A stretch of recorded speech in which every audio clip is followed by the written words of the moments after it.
YouTube, you don't want to miss this video because today I'm going to be breaking down the secrets on how to get not only a star design, not only how to do it, but how also to not make it look super wonky. You want to have a nice, crispy, even looking star, and you want that thing to look like it's printed, not so much that it was drawn by, just like to where it has imperfections and you could tell this point's longer than the other, it's leaning this way. I'm going to show you guys how to cut past all that. And the best way to start off with this, most people are going to say like a 1.5 guard is going to be the best way to do that. I actually like using a number 1. So, but I will do it with the 1 open, so it is closer to a 1.5 length, but I feel like a 1 guard open, obviously depending on the texture of hair. If it's thinner hair, they probably shouldn't be getting a design anyway. So let's get into it, and we're gonna break this down into 3 really easy steps. Number 1, you're gonna need to create a sharp horizontal line. This is gonna be the foundation of the star that everything else is gonna be based around. So boom, straight horizontal line. Now we're gonna create the letter A. Okay, you're gonna create a diagonal line going up through it, and then you're gonna create a opposite diagonal line going down the other way. So now definitely watch and pay attention before you try it, but we're gonna connect the dots. You see that left point there? I'm gonna drag that left arm all the way down to the opposite, like the right side of the A that we made. And now we're just gonna do the opposite. So once this line is complete, now we're gonna flip the trimmer over, and I guess I'm gonna hit that line right there just to make it a little crispy. But now look, I'm gonna go from the right arm, and we're gonna diagonally cut that all the way down to the left arm on the A. So now this image looks like how we would draw stars in school, right? The mission now is, go ahead and make the lines on the outside just a little bit more crispy. Now you can really ensure evenness and just like play around with it a little bit. But the goal now is you can go ahead and erase all those little dark spots that's left inside the star. And that is the foundation. It is not done, but this definitely is the foundation. We're gonna work to get it a little more crispy, help it pop out a little bit more. But this is the foundation. This is step number 1.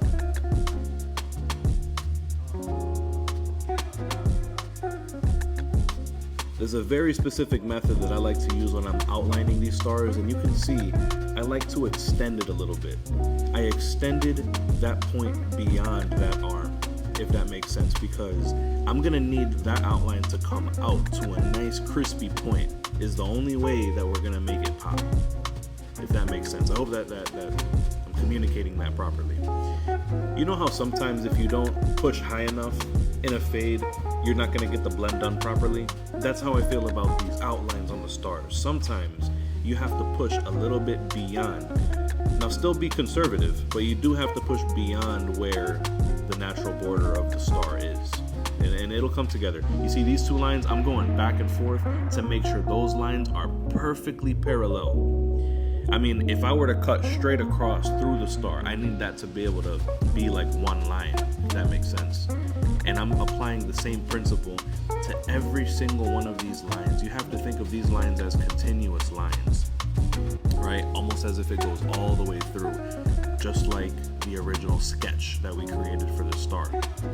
So look, I'm gonna do the same thing here. I'm working on this line here on this side, and I'm gonna bring it over to the other side. And you'll see I'll do a little bit of back and forth motion just to make sure that they are perfectly parallel. Like I said, again, if I were to cut all the way through, you see I measured there with the comb. If I were to cut all the way through, it should be a perfectly straight line. And I'm gonna continue to do this with all angles of it. And you can see here, you see how I'm starting to dig into that corner a little bit? Digging into that corner is what's gonna make it just pop a little bit more. I don't want to have a star with a rounded out corner on the outline. That's just not appealing to the eye. Look again right there, I'm doing that measurement. I'm testing it out and making sure that every single one of these lines is even and parallel. So keep on working through this, and I'll check back in on you.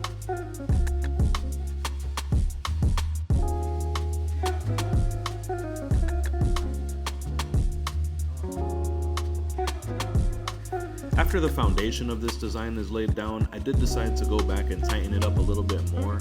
I'm going in even with that number 1 guard closed, but I'm just laying it down with the grain. I wanted to make sure that I didn't have any extra puffy hair hanging over. I just wanted to make sure that I punch in a line and it's going to be crispy. So this is going to allow me to take it to the next level of crispiness. Now when I was going with the grain, you saw I did with the clipper close. When I flipped it up against the grain, I went clipper open. So I just wanted to point that out and make that clear. It's a little bit of back and forth. I took some time to make sure that the outside lineup was crispy. I'm taking some time now to make sure that now that the outside border is established, now I can go back inside the star and I can ensure for evenness. I think one of the goals that I have here is to make sure that the thickness of the star on the inside, right, that dark line, is an even line all the way around. I don't want to have, like, you can even see like the very top, the little peak of the star. You see how the right side is just a little bit thicker. I'm going to be going through and trying to even all that out. So yeah, just, you know, it's a process, and it can be a bit tedious, but just keep every detail in mind. Details matter, especially when you're on a design. You know, the last thing you want to do is send a kid to school with a wonky star. You're never going to get referrals off of that kind of work, if that makes sense. So, you know, we just got to take our time. You know, even if it means I run 7 minutes late for my next appointment, I'm going to do that, because if I decided to take on this task, I need to make sure that it's done right. So as you can see, I'm just continuing to tap at these lines, make sure that that border of the star is even at all points.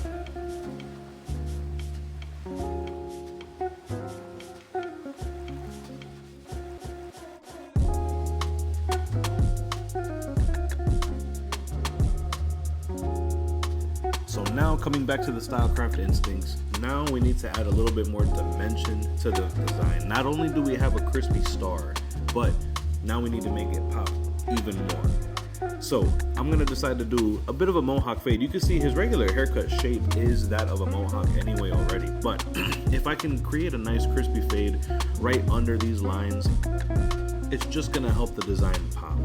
So this is a little bit less rigid as far as the way that your regular fading method versus fading around a design.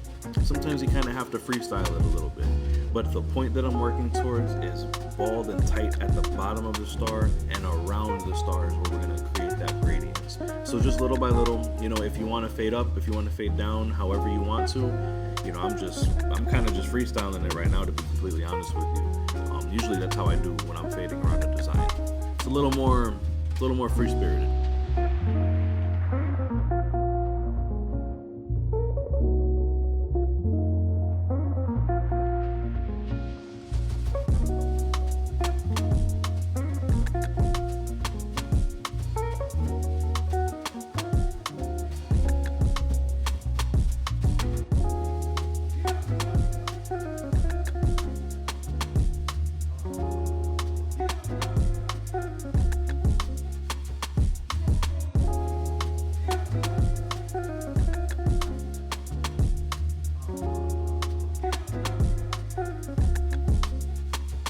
Now this design is definitely going to hit a whole nother level of crispy. We're still not done with it, but we can't forget this is also a regular haircut appointment, so we do have to get through the other stuff, right? I got to fade the other side of the mohawk, I've got to line them up, enhance them a little bit.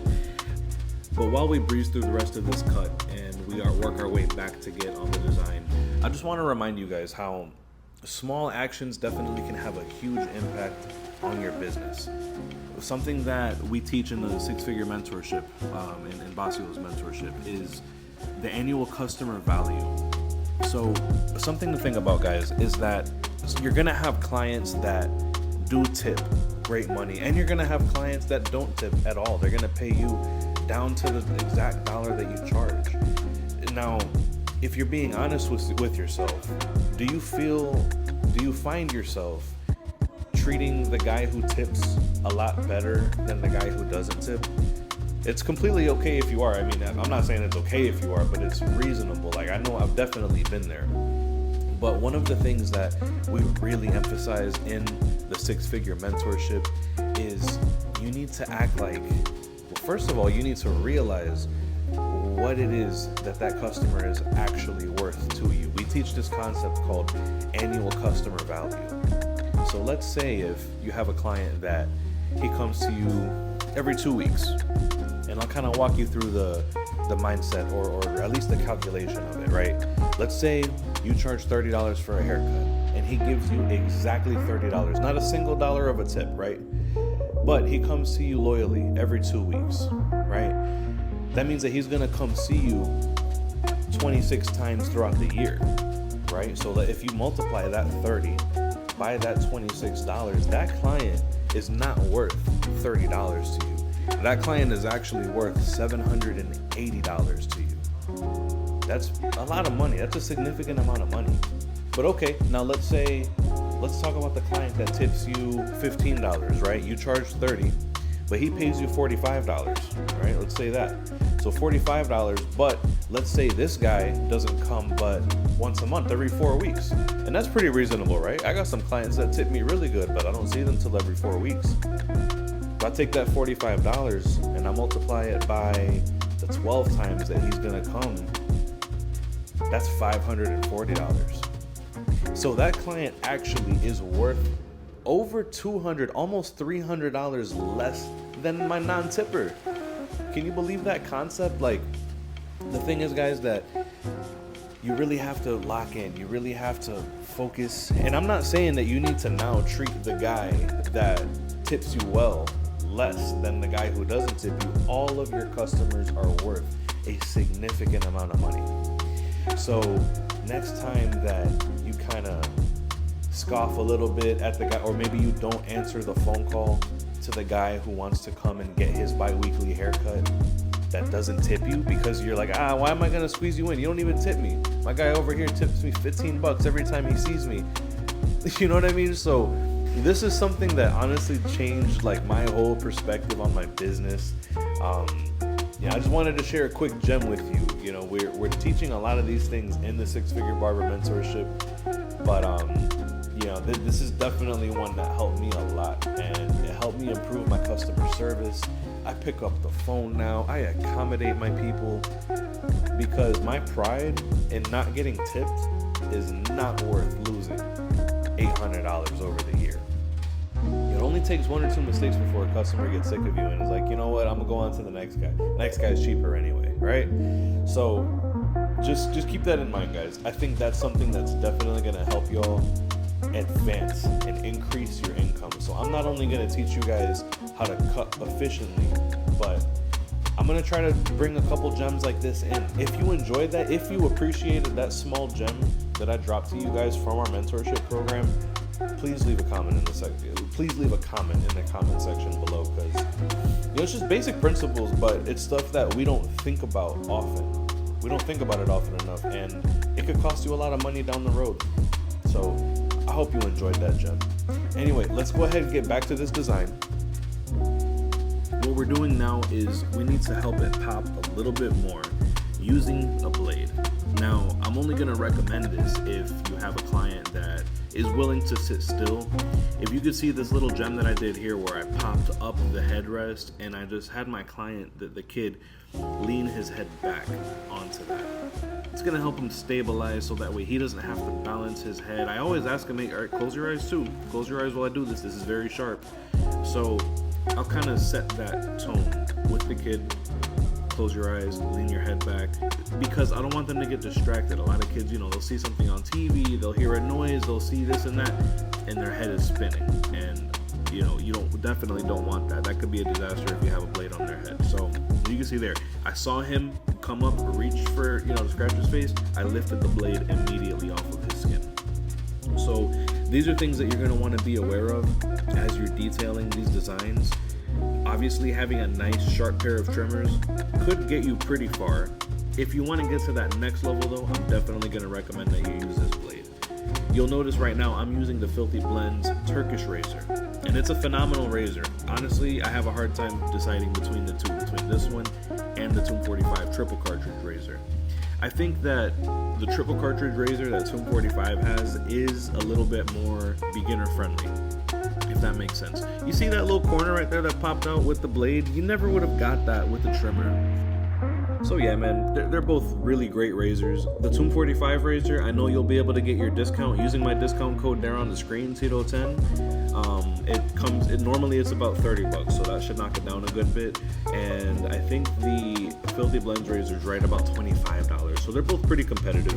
I would say beginners, go for Tomb 45 if you feel completely confident with the razor blade and you don't mind handling a bare blade in your hands while putting it in the blade holder, then try the Filthy. So totally preference, completely preference. But yeah, we're pretty much wrapping this part up. And the next, what we're gonna do after we do this razor work, now we're gonna start applying a little bit of enhancements. Now the thing is that using the Tomb 45 system, you can have full confidence that the kid is not gonna have any irritation at all on his skin from the color. If you're using semi-permanent colors like Kiss Express or permanent colors like Beijing and Just for Men, sometimes it's just not worth the risk. I do have clients that get those colors all the time because that's what they request. They use it at home. They already know that there's no allergy on their skin for it. But the no drip, honestly, the formula has gotten better over time, and I feel like it really it works better now. You know what I mean? Like, it actually sticks a good bit. Really what it just comes down to is just not worth the risk of damaging somebody's skin. I have had a client that I used, what was it? I think we ended up using Just for Men. He knew for sure he was allergic to Beijing, so we steered clear of that. And I was using Kiss Express. All right, cool, we're good. I used Just for Men on him one time because it definitely did have a longer lasting effect, but he literally ended up in the hospital. He sent me a selfie, and his head was so swollen all around his hairline and his cheeks because of his beard and all that. So I was blessed and I was lucky that he didn't hit me with the hospital bill. That would have been really bad for me at the time. So, thankfully he ended up being okay. He's had those allergic reactions before, so he already knew what to do, but it was still an uncomfortable situation. So that's why I've been using no drip lately, especially on the new clients that just, they don't have experience with color yet, but they want that effect. So just something to consider. Of course, the same discount code applies for all of the Tomb 45, the gun, the collar, all that. You can use Tito10. If you want to use the Stylecraft, the clippers that we used in this video today, the Instinct, the Saber, you can use my discount code TitoCuts. And yeah, I appreciate you guys sticking around. Leave a comment below if you enjoyed the gems. Let me know if I taught you a new concept today that you haven't thought of before, whether it's in how to do the designs or whether it's in how to appreciate your customers better for what and see them through the lens of annual customer value. So I hope you really enjoyed that. I tried to give a little more value in this video than I typically do. But yeah, man, follow me on Instagram, Tito Cuts Tampa Bay, and don't forget to like, share, and subscribe for future content.